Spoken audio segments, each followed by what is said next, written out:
they're basically profiling everyone. So you're walking down the street, man, they're just gonna come out and stop you and ask you for your documents. If you're undocumented right now, what I would try to say is that you probably need to go to a sanctuary city, right? A sanctuary city. Don't stay in Florida. Florida. Don't stay in Florida.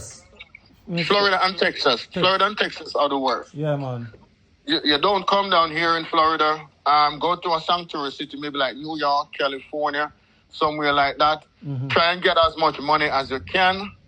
This is the craziest news I have heard all year, and I've heard some crazy news. Donald Trump is proposing people pay between $5,000 and $15,000 a bond to get a visitor's visa. So that would ensure that person leaves the United States without overstaying their visa. And when they leave the United States, they get the money back.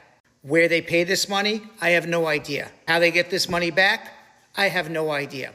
If the person overstays their visa, they have forfeited their money, but may get it back once they become a U.S. citizen if they stay here long enough. Now, Trump says it's not going to be for every country. It's not for people in the ESTA program. It's for certain countries where people have a high rate of overstay. And I can guess which countries he's going to pick, and they're not in Western Europe. Now, it's not law yet. It has to go through the Federal Register, which is the first step to changing these rules and regulations. A lot of people are going to comment. A lot of people are going to be up in arms against this, and perhaps the rules and regulations will change, or perhaps it'll never even come out. And if it does come out, expect the usual lawsuit against the State Department for making up their own rules. And again, it'll be Trump versus federal judges.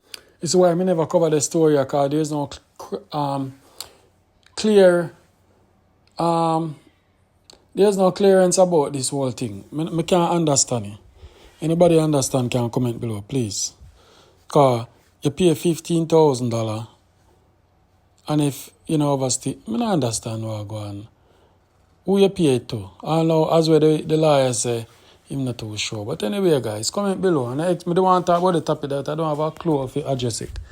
I know in a comment. Anyway, we can move forward from that. Alright, so I have a correctional officer who work in the system and he make me know what go on with the Jamaican them. So I want to listen to the video. I want to share it. You see me? He touched some very key points and you know, and he also share his life journey reaching in America. So he's saying watch me show and he's a correctional officer in Florida. Alright, so I might tell you about the whole ice thing and you know, a place named Alligator Alcatraz. I can't remember any name I did. Anyway, I could listen to what I say, so I can clear up everything. Big up this up, guys. Give me some likes.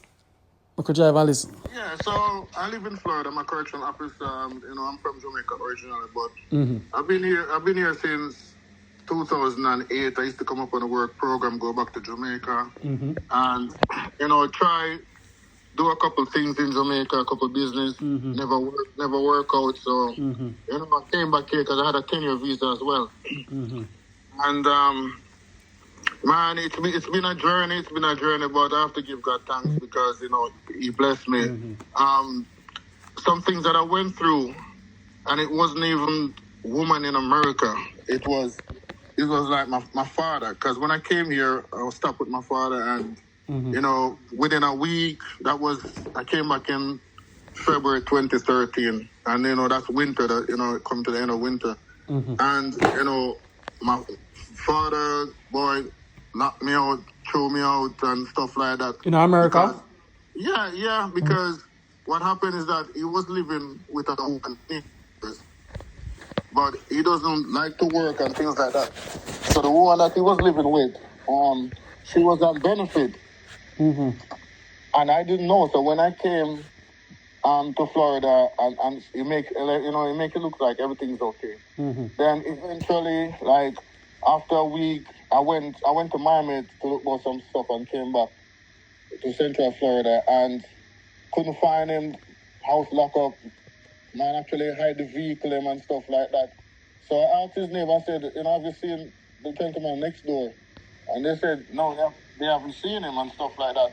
Only to find out that he basically, they couldn't have no one, the woman shouldn't even have him living there because he was on welfare. And welfare people, you know, were coming around and stuff like that. So anyway, you know, what I did, when I was on the work program, you got a temporary social security number. So, I kind of use that and, get some day jobs, and from there start building myself.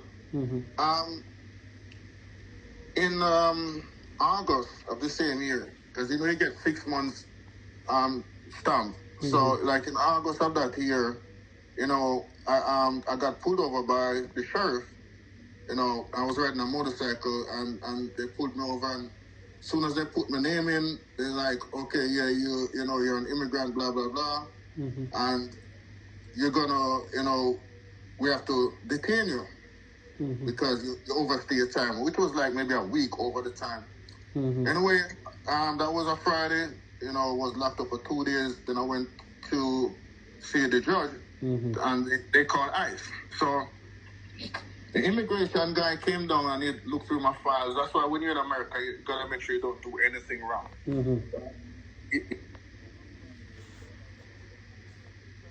The work program, you pay your taxes, you haven't gotten any trouble. So this is what I'm gonna do. I'm not gonna send you back to Jamaica. I'm gonna give you a chance to get straight. And the immigration guy, the ICE guy, I think he was Mexican descendant or Latino descendant. And he said that to you? Yeah, he said that to me. I was surprised, Whoa. And that's what I say, God worked in mysterious way. You understand? So the only thing I had to do is to go and, so they released me and I have to go and pay for the, fines for the traffic offense. Because the traffic offense really was, my driver's license expired because when they come on the work program, you get a driver's license for a year. You understand? So I went and paid the fine, and the judge said to me, you know what, keep yourself out of trouble, don't let me see you back again. After I paid my fine, I was walking in the town, and I met this lady, white lady, and, we started talking, casual conversation and stuff like that. And, we started dating, we went on a date and stuff like that. And, she ended up being my wife. She had we've married for 11 years now, and stuff like that. And that's how I got, I got my green card. Then I got my citizenship I filed for my son. He came up, he's now in the U.S. Air Force and stuff like that. Nice. So after that, so a couple of years now, I decided that I wanted to go into law enforcement. But the law enforcement is state, and then you can go into correction, which is the law enforcement is really like the county, like say Broward County, whatever, and then the corrections is state. So I said, you know what, I'm going to the corrections because I think I can do better in corrections and stuff like that. All right, so I joined corrections in 2023. So I've been in this 2 years now. The thing that I really want to talk to you about is that since I've been in corrections, when I've seen some stuff in terms of Jamaicans, I met a lot of Jamaican inmates. Some doing 25 years. I've met old Jamaican inmates. Inmates who has been in prison. They got life sentences. One of them was even on death row. He's just got commute to life now and stuff like that, but he was on death row. What I've realized is that they don't get visits from no one. I am the one who actually, at the institution that I work at, there are probably like 4 Jamaicans. And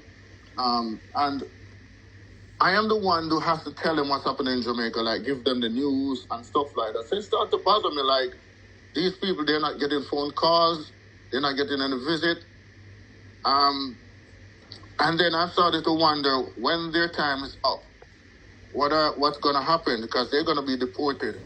Because even last month, my lieutenant came to me and said, they have an opportunity for me to go down to South Florida to work because they're opening a new facility for detainees called Alligator Alcatraz.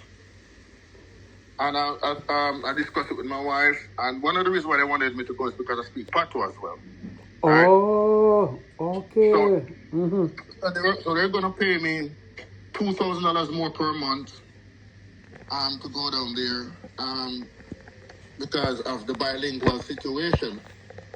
I thought about it, I discussed it, and I'm like, I'm not really going to leave my family because I've already went to different institutions to work, because in correction I can work anywhere in the state. I can just put in a transfer, go to any institution, they provide housing and food and stuff like that for you. The inmates now, you have older inmates who actually died, like, they just drop dead on the compound, whether they go into the chow hall. Chow hall is where they go for meals. Or they go to medical, they're old, they just drop dead. The funeral home just come in, pick up the body, and that's it. So those persons are Jamaican, hold on, stick up in those persons we are referred to as Jamaicans or other countries person? No, Jamaicans. I'm talking about Jamaicans. I mean, we have inmates from all over the world. But you're related to Jamaicans based on... But I'm related to your Jamaicans. own countryman, yeah, okay. Exactly, because I'm thinking that they're in the prison, they're not getting visits, they're not getting phone calls, they drop dead. So hold on, stick up in there. Let me ask you something as a man we're working there. So when them wall, ice wall and then put them in a detention, the detention center that be right at the jailhouse which why work? No. Alright, so where I work, it's called a reception and medical center. That's where the hospital is. That's where all the inmates have to come through there to be processed, and they get sent out to their permanent camp. To their permanent prison. So I'm seeing hundreds and hundreds of inmates because they have to come to the reception center. And if they have long-term illnesses like cancer and stuff like that, then they will stay there at the hospital part until they're dead, until they died, and then that's it. So no family member, nobody nobody know what happened to them family then. Basically, if they reach in the position, they like underlying sickness, and then them not communicate, like them entitled for your phone call, or them can say not like that. Exactly, nothing like that, because they're not in contact with any family members. Some of them have been in prison for so long. The family members probably think that they're in America and they forgot about them, and they probably know that they're in prison and they don't know anything after that. These people are actually dead and buried. You understand? They're cremated. They're gone. They're out of the system. Wow. Yeah. So I'm seeing a lot of that, and because I talked to them and I said, when last have you been to Jamaica? 1991 was the last time I went to Jamaica. I mean, look how many years is that? I said, you communicate with the family members. Some of them would say the family members in Jamaica turned their backs on them. They used to make money. For them was in the games, selling drugs, whatever. They make money, they spend money. Some of them even talk about houses that they start building in Jamaica and it wasn't finished because they got locked up. In America, man, if they hold you with like a kilo, that's 25 years. They don't play. You understand? They don't play, because I look at the charges then, because part of my job is to process gain time. Gain time is if they're on good behavior every month, they get time shaded off of their thing, and to do that I have to look at their disciplinary report and their record. They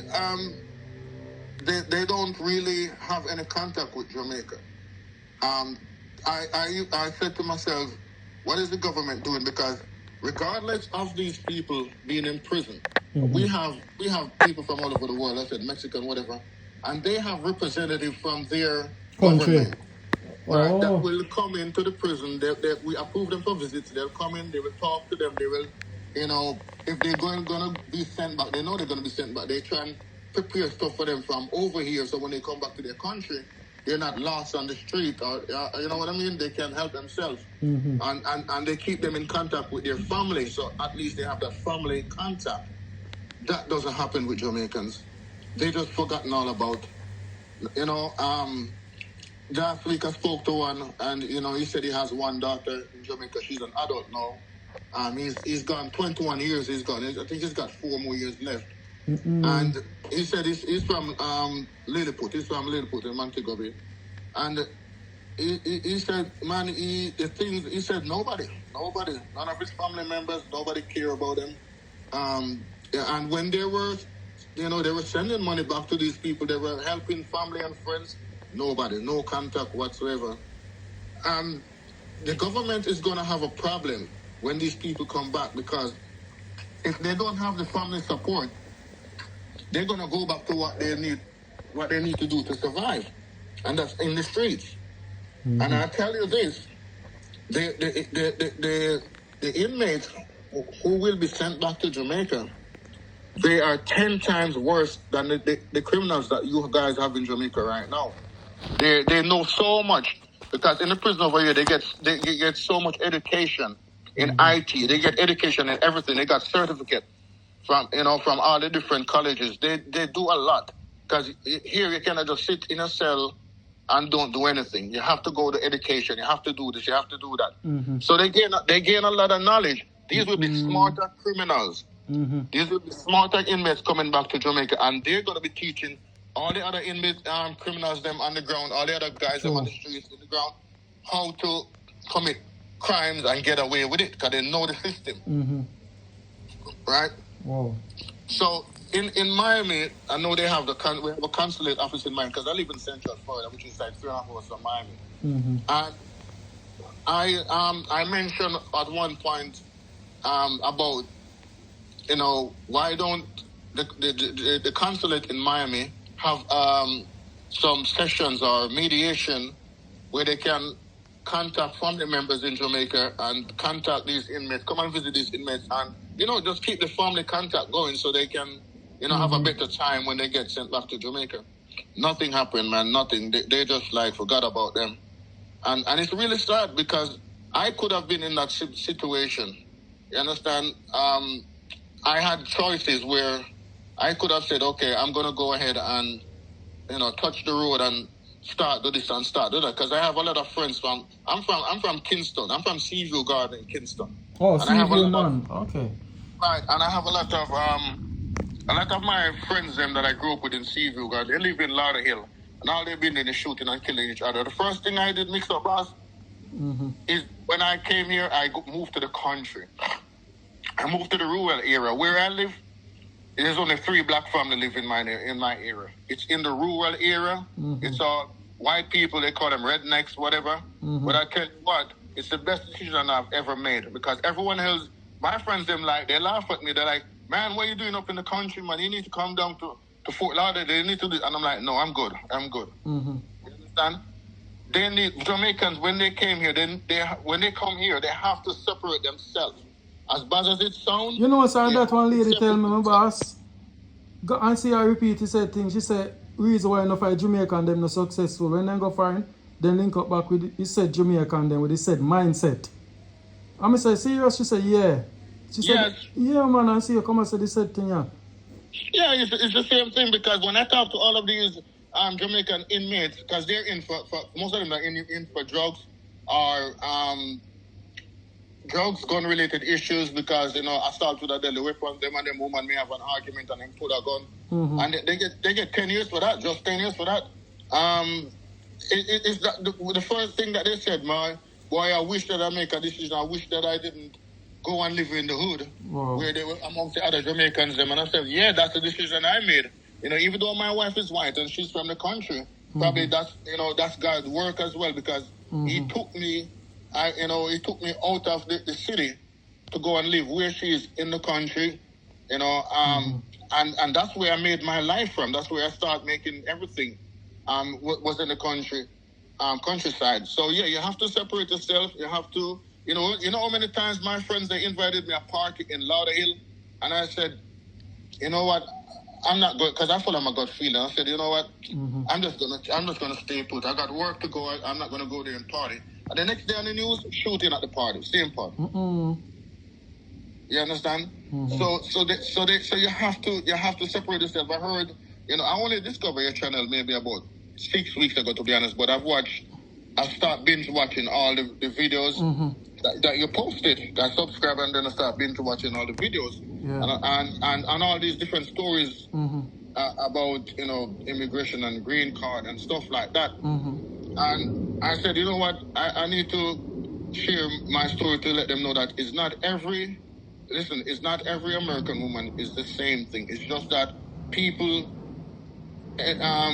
most Jamaican men, they, as some of your callers would say, they have the mindset of coming, getting them green card and go about their business. If you're not serious about settling down with the person, don't get into it.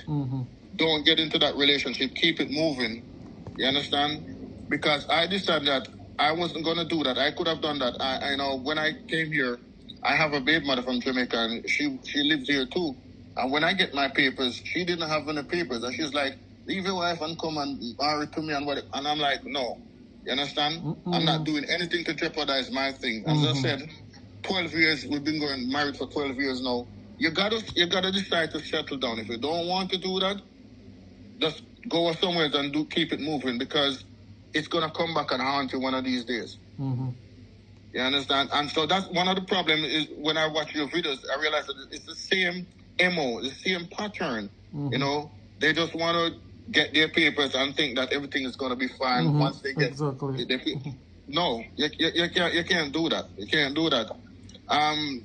And so yeah, you have to make up your mind. Say, listen, I'm going to leave the Jamaican mentality behind. I'm going to go somewhere, get my life together. If I want to build my life. I want to work my money and build a house in Jamaica. I don't come with that mindset. We don't come with the mindset that, boy, you know, I'm going to link up with my old friends and we're going to floss and we're going to do this and we're going to do that. That doesn't work. You understand? That doesn't work. And another thing again is that you got to make sure that you have something in Jamaica, because you never know what can happen. You know, I go to Jamaica at least twice per year, and it's mainly for family reunion, because I try to keep in contact. December was the last one I went to Clarendon. We have family reunion. So one of the things is that family reunion, Jamaicans need to organize family reunion. You understand? Where you have family members that you haven't seen for years. You can get in contact with them and you all meet up in Jamaica and have a family reunion and keep the family. And just in case anything happens, you have your family surrounded you, man. True. You know, the too many of them is like they forgot about the family, they forgot about Jamaica, and when they get into trouble, that's when they're trying to seek help. It's not. They need to change their mindset. But apart from that, you know, I know I'm all over the place. There's so much stuff. But apart from that, the government need to start to have something in place for their citizens. You understand? They need to have something in place over here where they can come into the institution and have dialogue with these inmates, because they're going to be released. You know, 80% of those who are in prison in America, especially in Florida, they will be released one day. What's going to happen when they're released? So they need to create something for them. You understand? And families need to try, and because in the institution we have, even if it's not phone call, we have a thing called JPay, which is like a kiosk machine. They can go on and they can email their family members and they can communicate via that way as well too. They need to have some contact with their family members. Another thing, Sunday I was at work as well, and one of the inmate, Jamaican guy, the one from Lidput, you know, him start shouting to me because I was like way down in another dorm, and he was calling to me and running, and I'm like, because we had recreation, it was on the rec field, and he's running towards me, sweating and stuff like that. I said, what's up? And he said, Dread, because you know they call Jamaicans Dread. You know, they call him Dread, he called me Dread. And he said, Dread, man, I need your help. I said, what's up? He said, I guess he has some beef going on with the Bloods, right? And they put out a hit on him. And I'm saying, what's going on? And it's like, I needed to talk to them because I'm a Jamaican, to be honest, and I'm black, and there's only a few black officers at that institution and Jamaicans. They kind of have some respect for me because some of them grandparents are Jamaicans. Some of them grandparents are Jamaicans, and they always ask me about Jamaica and the culture, and they would like to go one day and stuff like that. So I have a good rapport with them, you know. Whether it be the Zoes are the Haitians, whether it be the Zoes or the Bloods or whatever. And he's basically, right now he's in fear for his life, right? So it's two things. You can either check him. So check-in is when you're asked to go into protective custody because of fear for life. But check-in can work against you, because if you check in, then your situation become worse because you're seen as a coward and stuff like that. He cannot go to the lieutenants or the captains because then they will consider him to be a snitch. That makes the situation worse, right? So because he's a minority, So that's another thing that they have to realize. Most of the inmates are Black Americans. They don't like Jamaicans. Oh. They don't like Jamaicans, and so the Jamaicans are a minority. You may have, like at my institution right now, you don't really have a lot of Jamaicans, and because they come and go. They don't really stay that long. Mm-hmm. They go to different camp. They move them up and down the state, mm-hmm. and they don't. So they're not part of a gang. You understand? Because when you go into institution, you got the Latinos, you got the MS-13, the Serranos, you got the Crips and the Bloods and the Zoes. Then you got basically the Nazis, the white supremacist gangs too, right? Mm-hmm. So you have to be part of something. If you're not part of something, you're a loner, you're a lone wolf. And man, that can be very dangerous for you. Because you're going to be extorted, you're going to be raped, all of them shit's going to happen to you. Mm-hmm. So talk to me now about the Alligator Alcatraz. Oh, Alligator Alcatraz. Alcatraz, not Alcatraz. Alcatraz, yeah. Alligator Alcatraz. Man, Donald Trump and Randy DeSantis just opened Alligator Alcatraz, man, and they're desperately looking for people to go down there. A lot of officers mm-hmm. said that they're not going. I did my research on it. I'm not going down there, man. It's down there in the swamp. Mm-hmm. They have these cages because we went through a presentation because we have to do retrain. Mm-hmm. If we're going to work down there, we have to be retrained for that because that's federal now. Mm-hmm. They have these people in cages, man. Cages. Like animal. Like animal cages. They're not dorms like the normal institution. They're not cells. Mm-mm. They're cages. I think they have maybe like 16 men-to cages on metal bunks and whatever, and they just have like a couple showers outside the cages. Mm-mm. And it's where the staff was gonna stay. They got some RVs put down there for us, and it's on a runway. So basically, what they're doing is that once they pick you up, mm-hmm. they fly you straight down there. Mm-hmm. Once they fly you straight down there, and your process, whenever time the airport is on the runway, so it's right next to the runway, they will just take you out of the cage, put you on a flight, take you to your country. That's all. So family members don't even know where to find their family members because, as I said, it's way out there in the middle. It's in the it's out there in the middle of the Everglades. Come see some picture it where they say if you get where you have senior can alligator. Yeah, you got the python. Yeah, you got the python. You got the alligator. You got mosquitoes, all kind of dangerous insects. And Florida mosquitoes are not the normal mosquitoes. Let me tell you that. Florida mosquitoes Florida mosquitoes big like John Crow, Jamaica. Joking to Jamaican one. Florida mosquito big like John Crow, Jamaica. Let me send you a picture of something. Mm-hmm. You know, let me make you know that what I'm saying is true. But yeah, this is worse than the concentration camp that the Nazi has back in their days. Mm-hmm. You understand? It's worse than it's not even animals because you can if you go down to the animal rescue, the animals in the animal rescue is living better than how they're down there living. Mm-hmm. Oh, certified that. Oh yeah, me see a correctional officer. Okay, me see a ID. Okay. Yeah. Mm-hmm. Mm-hmm. So it's gonna get worse. All I can say, I mean. So we have to say for Jamaicans are undocumented over there. What advice would I give? Cause if them ICE now look for, ICE look for Jamaicans and Asians or anybody or them a go off of most of the Spanish type. The minorities. So you got to remember that Donald Trump ran a campaign on immigration. Mm-hmm. So he has to fulfill that promise. So in order to fulfill that promise, he has to go after undocumented, and most of the undocumented would be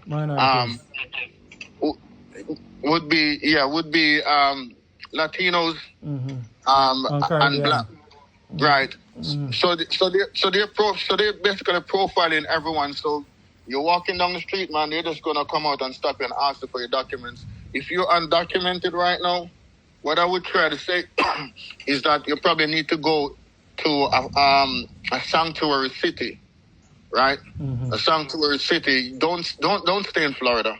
Florida. Don't stay in Florida. Florida and Texas. Florida and Texas are the worst. Yeah, man. You don't come down here in Florida. Go to a sanctuary city, maybe like New York, California, somewhere like that. Try and get as much money as you can, right? And you know, I know sometimes you can't trust family and friends back home in Jamaica, but try and find out how you can start something down there. And send the money. Send the money. Just send as much as you can. Anything, if you have your vehicle here or whatever, man, get rid of it. Yeah, come here, so when them wall, you know.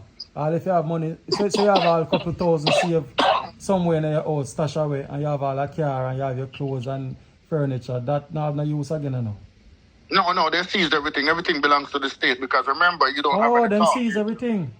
Yeah. Oh. Them see. You have people because you have people that got picked up and they never get to return home and everything is gone. I suppose them pick up somebody like me and me have like 2,000 US in my socks or something. Them search me and take it from me or me can say my money when me did that work. How you go? Them love you okay, so how you gonna work when you shouldn't be working? Work under the table. Yeah, well that's illegal. Oh, so anyway you take them are taking money and every belongings. So because I send them back with one bag. That's why most of them come down with scandal bag alone. Exactly. You see what I'm saying? Because a lot of people have stuff here, you know, because it's not hard. If you're hard working, you know, a lot of people do 2 and 3 jobs. I'm not talking about people who are selling drugs or whatever, right? I'm talking about people who came up on a 6 months, came up on a 10-year visa, but they're only allowed to stay 6 months, so they try to work some money. And they'll do 2 and 3 jobs and they accumulate a lot in a time, but because they get distracted by how much money they're making, the time run past the 6 months, they said, okay, I'm just going to sort myself out, and it probably doesn't work out. True. I know they're at risk of losing everything. Everything, right. True, brother, true. Makes sense. You make so much money, as I'm going to try to straighten out myself. By the time you look, you can't get straight and you're stuck over there because you don't mess up the visa. So you have to dip on the run now for ICE and immigration. So I really talk. Yeah, and I'm telling you, I'm not being racist or prejudiced or anything like that, but I tell you the truth. As a Jamaican, I can advise you, do not get married to a black American. Do not get married to a black American. It's better you get married to a white woman. I'm not telling any lies, right? Do not get back because they're very jealous and prejudiced. Because they're very jealous of Jamaicans, and I tell you why. I only found that out like 3 years ago. And one of my co-workers, she retired from the sheriff department. She's a black American lady, and she's always bitter. And I'm like, why you always like this? Why you always bitter and stuff like that? And towards I'll say Caribbean people. And I asked her why, and she said because Caribbean people are more preferred by the white Americans than the African Americans. And I never really understood it because I said that I couldn't believe that she said that.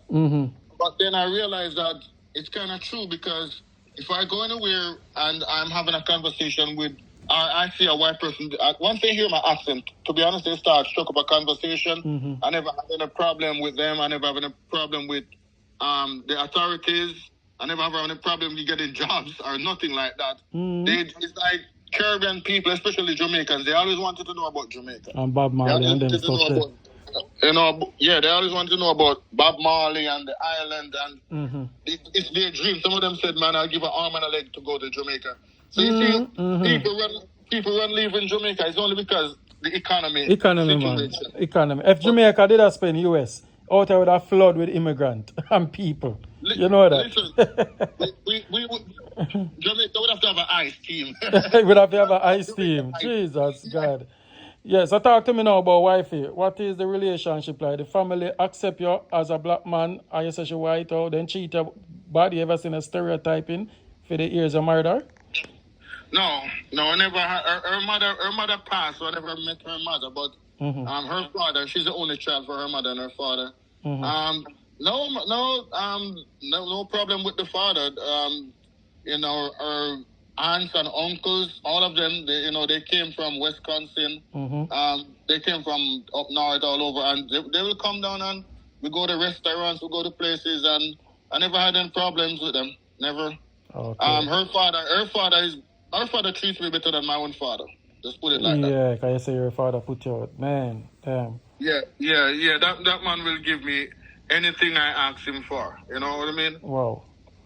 Even I forgot to tell you, said even me end up getting a pickup truck.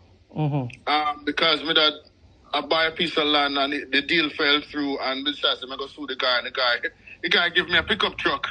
And me never need it. I never need it. I give it to my father-in-law, and he was so happy. I mean, he's 70.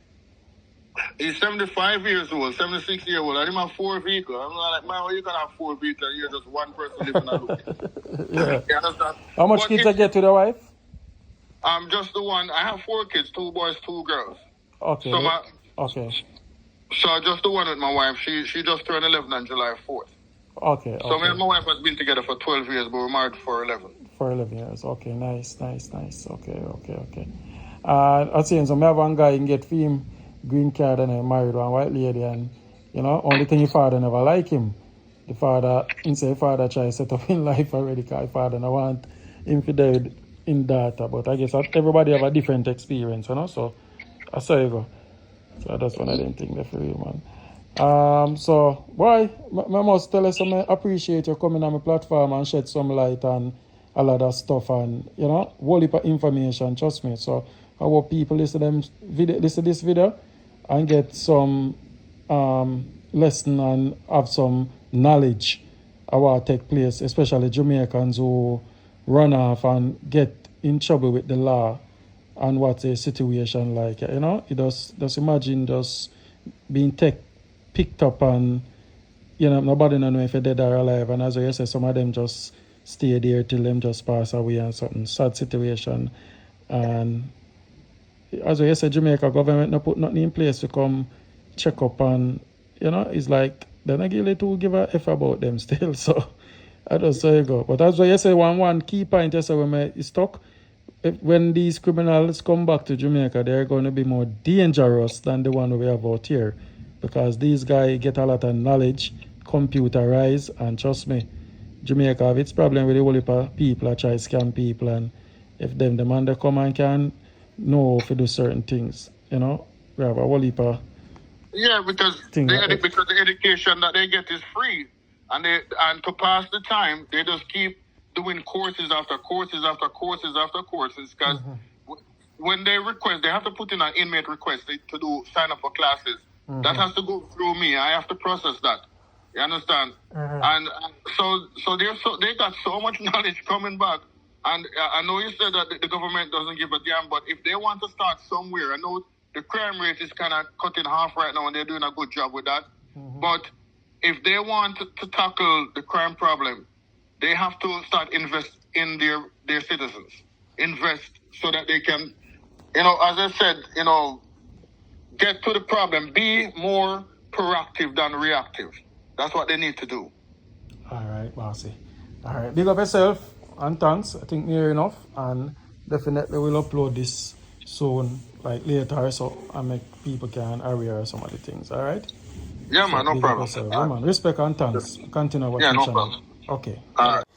Very interested, guys. Let me know anything. Put a comment. I'm out.